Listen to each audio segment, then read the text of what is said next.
guys,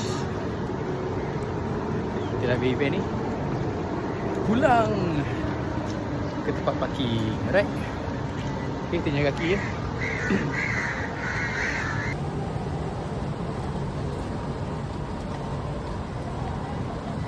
Apa ni? Ya Allah. Tu dia. Okay Zee, hari ni sahabat dia baru kita berjalan area Daya Bumi. Ya betul. Dia baru tahu kat sini dia dah berubah tempat dia. Ada cantik. Itulah Kuala Lumpur guys. Yeah. Makin lama dia makin maju. Kita akan melalui pejabat pos lah. Laluan ni betul-betul dia agak tersorok lah. Siapa yang tak biasa memang agak tersorok sikit.